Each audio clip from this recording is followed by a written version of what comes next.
Chers amis, aujourd'hui j'aimerais vous partager quelque chose qui peut-être pourrait nous aider sur notre chemin de transformation, en quête vers une liberté non ordinaire. Thay nous a souvent répété que le Bouddha du XXIe siècle serait une communauté. Et nous pouvons voir que dans ces temps de turbulence, les personnes se mobilisent et viennent ensemble pour créer de belles choses. Et c'est là-dessus qu'il faut s'arrêter. Venir ensemble et créer de belles communautés. André Malraux disait aussi du XXIe siècle qu'il serait spirituel ou qu'il ne serait pas. La dimension spirituelle doit faire partie de notre vie. Ce n'est plus un luxe. Si nous voulons bâtir les fondations de notre futur, commun, ensemble, avec le reste du vivant, nous devons retrouver cette dimension sacrée de la vie. Et notre chemin sur cet élan vers l'éveil, vers plus de compréhension, vers plus de vision juste par rapport à la réalité telle qu'elle est vraiment, est aussi une contribution pour l'éveil collectif, pour le Bouddha du XXIe siècle.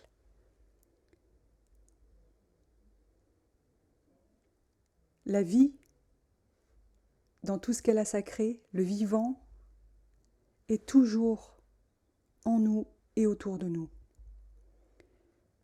La question est donc de savoir, est-ce que nous sommes présents pour la vie ?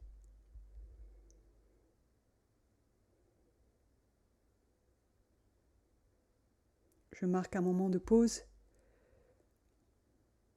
parce que probablement nous réalisons avec cette question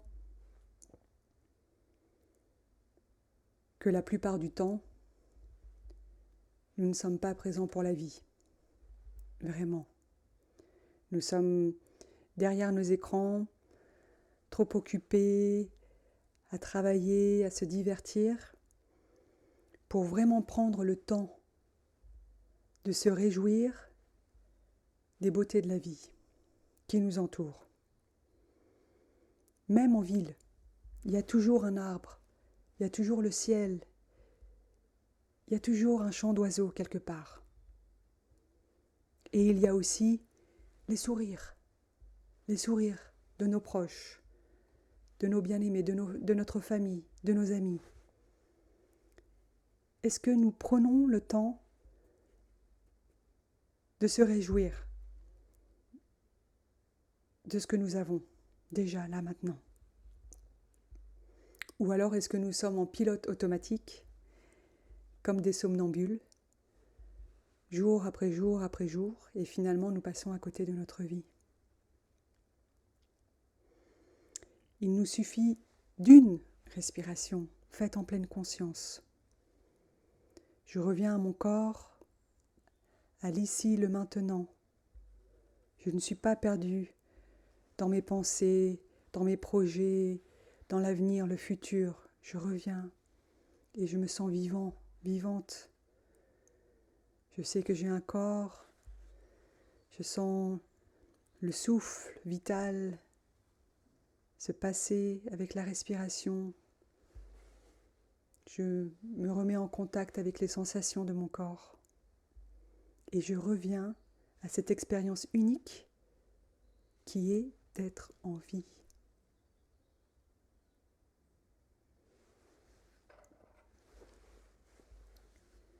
J'inspire, je sais que je suis vivant, vivante. J'expire, je sens la vie en moi.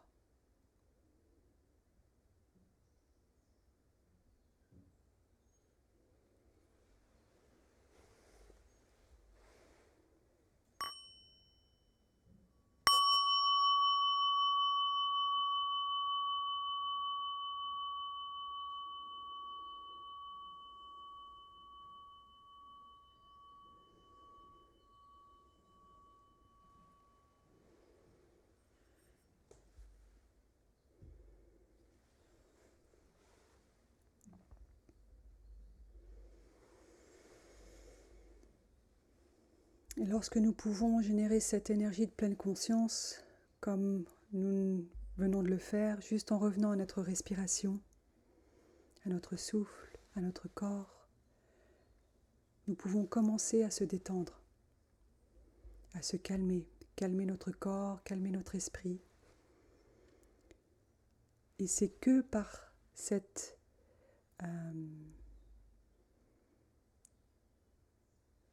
chemin de revenir à un espace où nous pouvons nous détendre et nous calmer, retrouver une certaine sérénité, que nous pouvons commencer à voir les choses plus clairement, au lieu d'être dans la confusion, au lieu d'être perdus dans nos pensées, dans les conversations, dans les informations qui défilent à longueur de journée.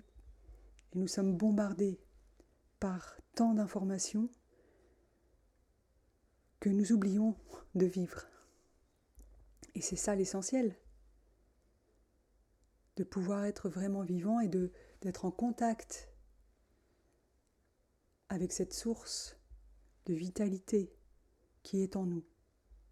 Et si nous sommes coincés là-haut, nous ne pouvons pas être en contact avec cette source de vitalité qui peut nous régénérer et nous recharger d'énergie.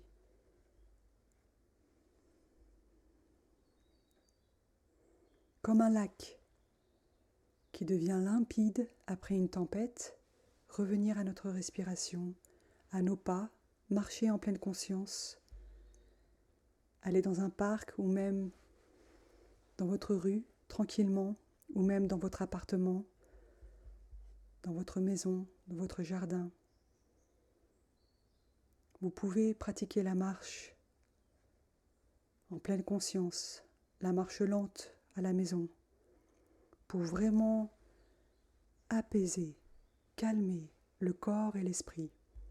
Et comme un lac qui devient limpide, on peut voir le fond du lac, on peut voir se refléter la réalité telle qu'elle est, sans notre filtre de perception, d'idées, de mémoire, de souvenirs, qui nous empêchent de voir et de toucher la réalité telle qu'elle est. Et pour pouvoir cultiver ce calme et cette solidité, nous avons besoin de demeurer dans cette respiration consciente pour permettre à notre cœur d'être touché par la réalité et en même temps de ne pas être chahuté, de ne pas être remué. Nous restons imperturbables face à la réalité de ce qui se passe.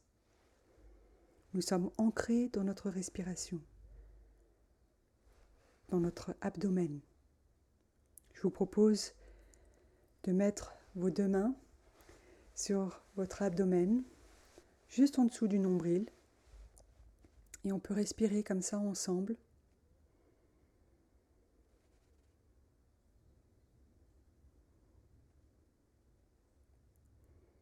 des respirations profondes, abdominales. Vous pouvez sentir votre ventre qui se soulève et qui s'abaisse.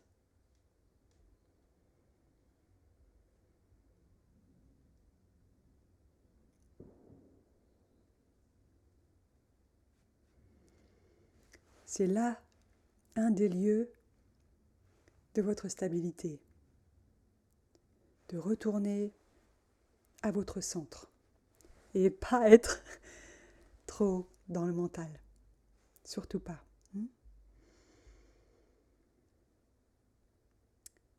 De pouvoir rester concentré dans le moment présent peut nous permettre d'avoir une vision plus claire de ce qui se passe et aussi de ce qui ne se passe pas. De plus être trop dans la vision dualiste, qui vient surtout du siècle des Lumières, de Descartes, où l'homme est devenu une machine autonome, qui n'a pas besoin de la nature, elle se suffit à elle-même. Et cette dualité a imprégné tout notre monde, notre société moderne. Cette distinction entre matière, énergie, esprit, entre corps et âme, entre le même, le différent, entre humain, non humain, vivant, non vivant, être, non être. Tout ça, toutes ces notions, cette dualité modèle notre manière de penser et donc notre manière de voir le monde.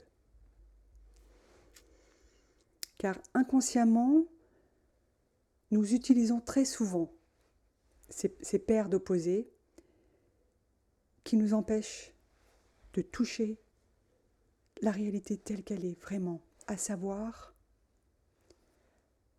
l'interdépendance de toute chose, l'interconnexion de toute chose et l'impermanence. Tout change tout le temps. Héraclite, présocratique, disait déjà, on ne peut jamais se baigner 2 fois dans la même rivière. Donc cette idée d'impermanence, cette réalité, c'est plus une réalité qu'une idée, cette réalité de l'impermanence, cette réalité aussi du non-soi, qui est en lien avec l'interconnexion de toute chose. Tai prend souvent l'exemple d'une fleur. Une fleur ne peut pas être par elle-même. De même pour nous, nous ne pouvons pas être par nous-mêmes. La fleur, pour être, a besoin d'éléments non-fleurs. Elle a besoin de la terre, de la pluie, du soleil, de la graine et de plein d'autres éléments. Et c'est pareil pour toute chose. Nous sommes faits d'éléments non-moi. Ce corps n'est pas moi, je ne suis pas limitée par ce corps. Ces sensations ne sont pas moi, je ne suis pas limitée par ces sensations. Les perceptions que j'ai de la réalité ne sont pas moi, je ne suis pas limitée par ces perceptions, etc.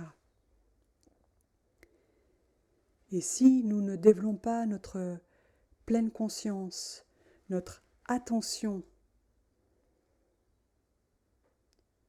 nous sommes emportés par nos sensations, nos perceptions, par l'idée globale, générale que ce corps est moi et que je peux faire ce que je veux avec ce corps. Nous sommes tous reliés les uns aux autres, humains, non humains, nous sommes dans la toile du vivant, Et cette toile est une toile d'interdépendance.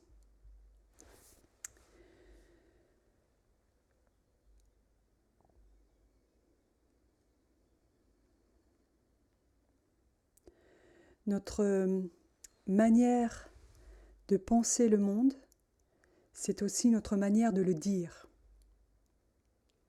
Thay, comme vous le savez, pour la plupart, a inventé un terme qui n'existe pas, alors qu'il reflète vraiment la réalité, l'inter-être. D'accord ? Donc c'est cette réalité de l'interdépendance, de l'interconnexion de toute chose, que Thay met dans ce terme de inter-être. Je suis parce que vous êtes. Je suis parce que les arbres sont là. Je suis parce que mes parents sont là, parce que la société est là. Nous avons besoin les uns des autres pour vivre. Même l'ermite en haut, dans sa cave, dans sa montagne, est en connexion profonde avec cette toile du vivant. Il n'est pas déconnecté du vivant et de cette toile du vivant. Au contraire. Donc nous avons besoin, et en ce moment c'est quelque chose qui est de plus en plus exprimé par les écrivains, les philosophes, ceux qui pensent le monde et peut-être comment travailler ensemble aujourd'hui à un monde possible pour demain. Cette idée de se relier les uns aux autres, de se relier intérieurement, ce chemin intérieur qu'est le chemin spirituel. Nous avons besoin de revenir à l'intérieur. Et Thay aussi nous dit, en anglais, « The way out is in ». La sortie de la souffrance est à l'intérieur. Or, ce que la société nous propose, c'est d'aller à l'extérieur, de consommer, voilà, de se divertir, d'aller à l'extérieur encore et encore. Et nous n'avons plus la capacité de revenir à l'intérieur parce qu'il y a trop de souffrance, on ne sait pas comment faire. Donc notre mission à nous, pour les personnes qui marchent sur ce chemin spirituel, même si ça fait que quelques jours, c'est de revenir à l'intérieur de nous, de prendre soin de nos émotions, de nos souffrances, de nos peines, et de cultiver la joie. C'est très important. C'est la base. Car si nous ne regardons que la souffrance, nous allons nous noyer. Or, ce que nous voulons offrir au monde, c'est notre joie, notre paix, notre liberté, notre bonheur. Donc c'est très important de pouvoir et de savoir cultiver ces éléments-là aussi. Et tout ça, tous ces éléments qui sont tellement importants, sont absents des discours publics. Bon, j'en écoute très peu, mais le peu que j'écoute, les politiques ne parlent pas. Quelques-uns commencent à en parler. Et c'est ça qui est important. Alors c'est notre mission aussi à nous, en tant que citoyens, en tant qu'humains, en tant que vivants, de cultiver ces éléments. Je vous invite à regarder plusieurs vidéos que nous avons sur notre chaîne YouTube. C'est pas une pub, mais c'est juste pour les personnes qui se posent la question, mais comment je fais ? Comment on fait pour cultiver la joie, pour cultiver... On a beaucoup d'autres vidéos, donc je ne vais pas m'attarder sur le sujet.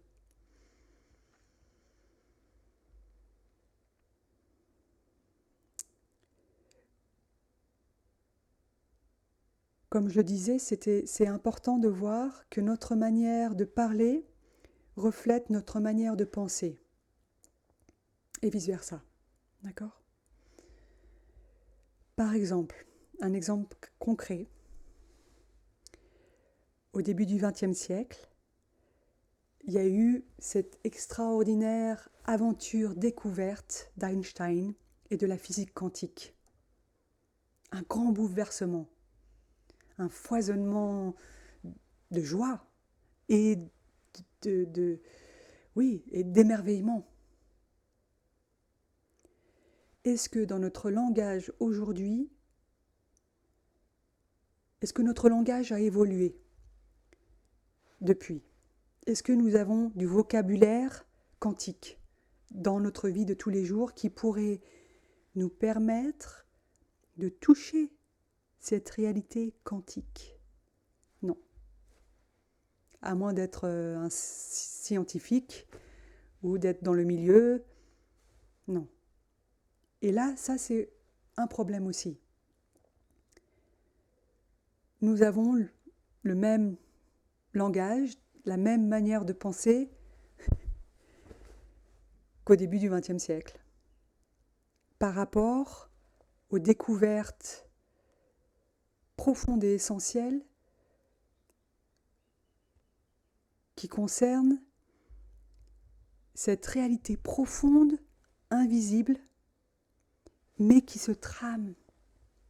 Cette réalité quantique, cette interdépendance faible, forte, ces liens que nous avons tous, les champs électromagnétiques, les champs, voilà, toutes les dimensions de la vie que nous ne pouvons pas voir avec nos sens, sentir avec nos sens, sauf si nous développons nos sens.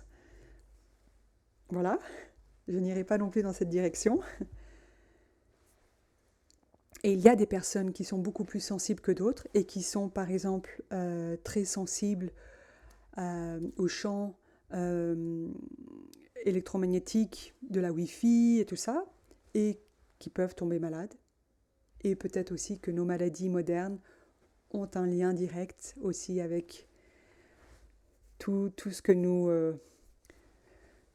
mettons dans notre vie. Je reviens à mon sujet.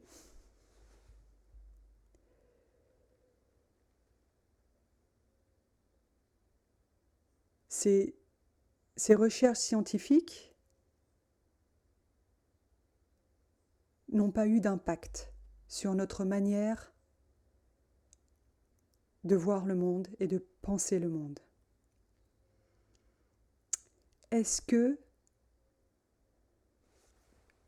nos découvertes spirituelles qui sont un peu comme en parallèle avec ces grandes découvertes scientifiques, peuvent jouer ce rôle de changer notre manière de voir le monde, de changer notre manière de penser le monde, de changer notre manière d'agir dans le monde. Il y a tellement de choses à faire que nous nous bousculons pour faire. Et nous oublions que parfois la non-action a aussi un pouvoir, que notre simple présence calme, aimante, paisible, qui ne prend pas parti, qui écoute tout le monde, au milieu du chaos, peut être très puissante et peut aider le monde. Et ça, on l'oublie.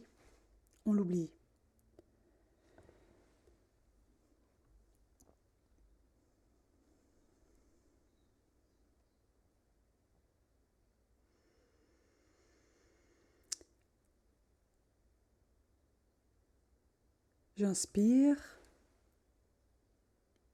lorsque je reviens dans le moment présent, je peux voir que ce moment contient l'éternité.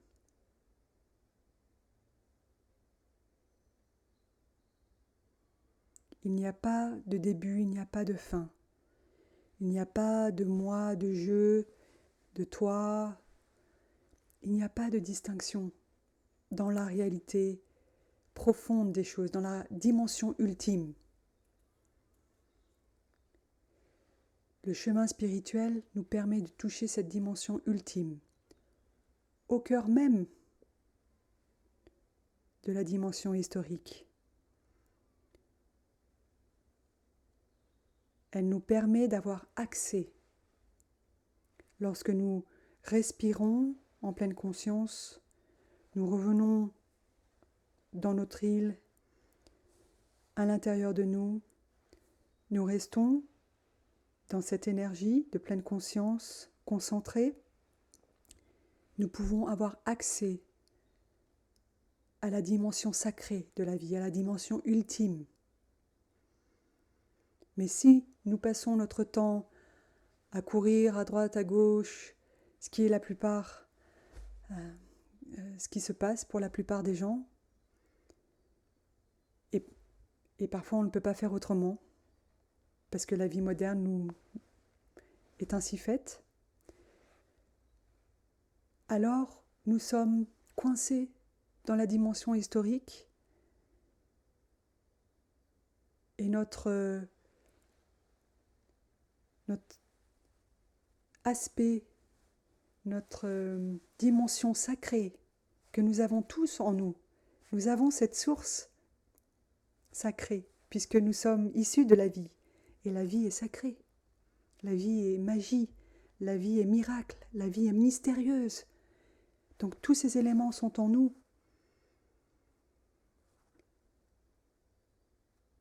Donc nous pouvons choisir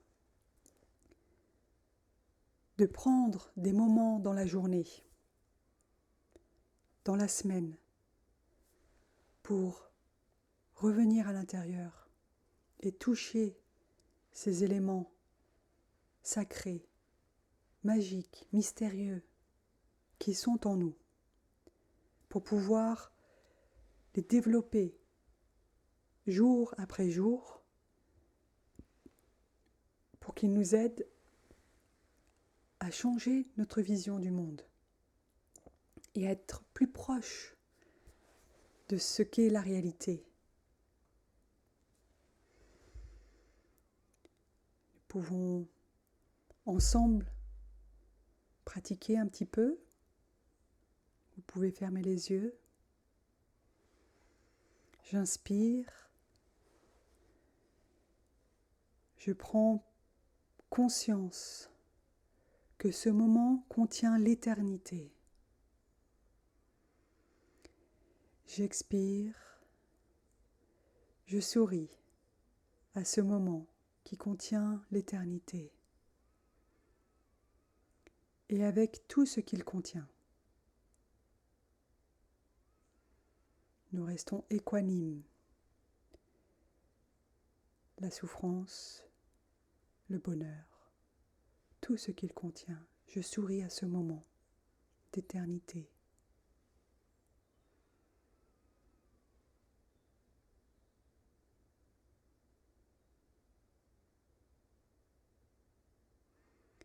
J'inspire.